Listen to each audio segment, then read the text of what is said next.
say, IRIE News Network are the best. Good day everyone. Now that Vybz Kartel is free, a number of persons are asking questions as to how the prosecution could have dropped the ball, allowing the men to walk free on technicalities, and whether or not the removal of the DPP Paula Llewelyn had anything to do with his release. Although I remain neutral on the matter, I must admit that there are indeed valid reasons as to why people would think this way.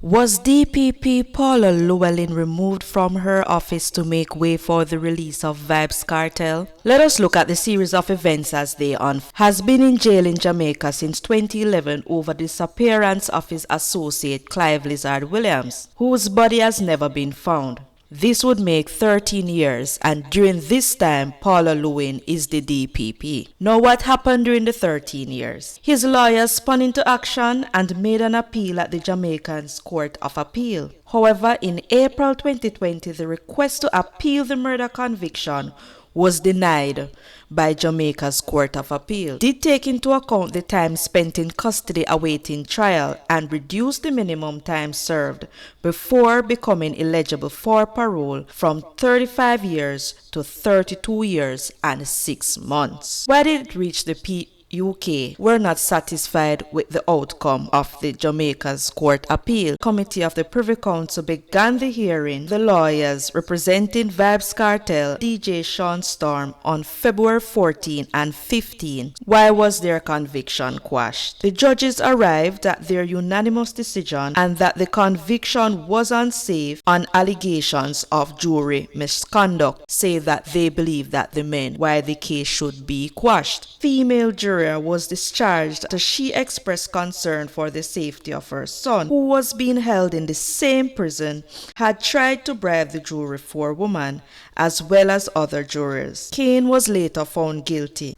So remember, this is now March 2024. So while all of this is happening, over another neck of the woods, for the first time in 16 years, Jamaica is to have a new director of public prosecutions with an interim director to be appointed immediately. The development comes as the long-standing DPP Paula Llewelyn, who was appointed in March 2008 and who had previous extensions to her tenure, reportedly decided to step aside. The move by the government to amend the constitution to extend the tenure of the Director of Public Prosecutions, Paula Llewelyn, is unconstitutional. The decision was handed down. Justice Sonia Wint-Blair, Justice Simone Wolf-Rees, and Justice Tricia Hutchinson Wilson. Justice Minister Delroy Chuck said the government will appeal the judgment. The full court said the only lawful way to extend the current tenure between the Prime Minister of Jamaica and the leader of opposition. Now we know that would never happen, right? In July 2023, the Constitution was amended to move the retirement ages. The Public Service Commission, PSC, will name the interim DPP. Its first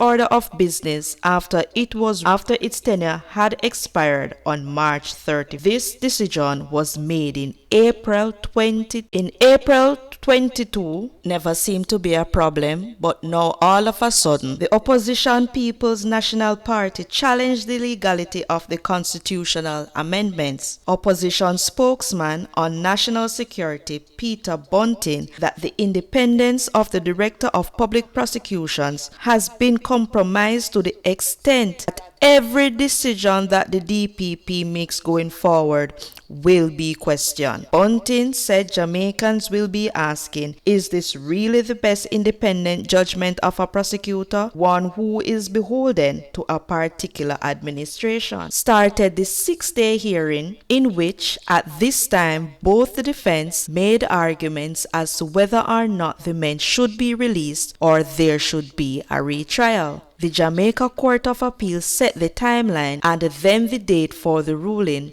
to be Wednesday, July 31st. So the acting DPP and her team can all agree that the arguments and evidence about the witnesses' availability, they could not guarantee that all the witnesses would turn up. Some of the tapes that held the most vital arguments were missing, and there were no attempt by the prosecution to counter-argue the affidavit from the doctor about Kartel's health, not even from another doctor. It was as if Paula on leave, the new acting DPP, who clearly wasn't as passionate about the case, literally handed it over to the defense. President of the Court of Appeal, Justice Marva McDonald Bishop, in providing reasons for the decision that was handed down on Wednesday, said 12 factors were considered. Among them were the seriousness of the offenses, the strength of the prosecution's case, the availability of witnesses for the retrial, the ordeal to be faced by the men if the new trial is ordered, changes to the Jury Act, the possibility of prejudice based on the information in the public domain regarding the first trial.